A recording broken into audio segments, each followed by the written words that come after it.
আসসালামু আলাইকুম। Leaders on official page থেকে আপনাদেরকে জানাচ্ছি অভিনন্দন। যারা আমার সাথে ছিলেন, আমাকে যারা ফলো দিয়েছেন, লাইক কমেন্ট শেয়ার করেছেন, তাদেরকে জানাচ্ছি আমার পক্ষ থেকে অনেক অনেক শুভেচ্ছা।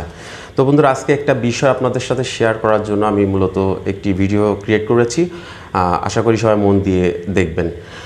তো বন্ধুরা, আমি একটা ভিডিও আপনাদের দেখাচ্ছি, ভিডিওটি সবাই একটু দেখুন। সামনে এইভাবে লোক বসা নিচ্ছেন কীভাবে আপনি এগুলো?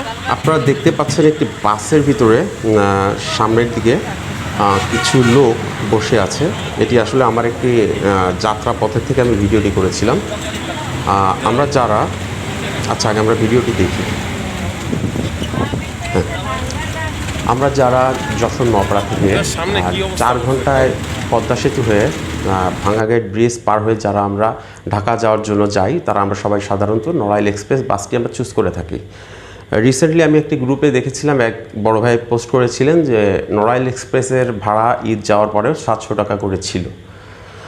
তবু আমি কিছুদিন আগে ঢাকাতে গেছিলাম যে কোনো একটা কাজের জন্য।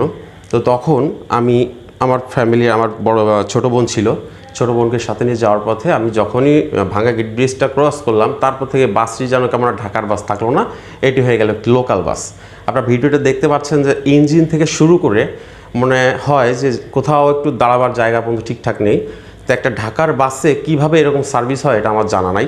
তবে আসলে আমরা যারা দিনের দিন ঢাকায় যেয়ে আবার ব্যাক করতে চাই, তাদের জন্য নড়াইল এক্সপ্রেস বাসটি আমাদের জন্য খুবই গুরুত্বপূর্ণ একটি ট্রানজিট ছিল। কিন্তু আসলে যদি এরকমভাবে সার্ভিস হয়, তাহলে আপনারাই বলুন এটা আসলে কতটা সুখময় হবে। তো আমি সবার কাছে অনুরোধ করব, ভিডিওটি অবশ্যই শেয়ার করবেন, যাতে এটি নড়াইল এক্সপ্রেসের যারা কর্তৃপক্ষ আছে তাদের কাছে ভিডিওটি দ্রুত পৌঁছায় যায়, এবং আমরা একটা সুন্দর সুষ্ঠু সার্ভিস পাই নড়াইল এক্সপ্রেসের পক্ষ থেকে।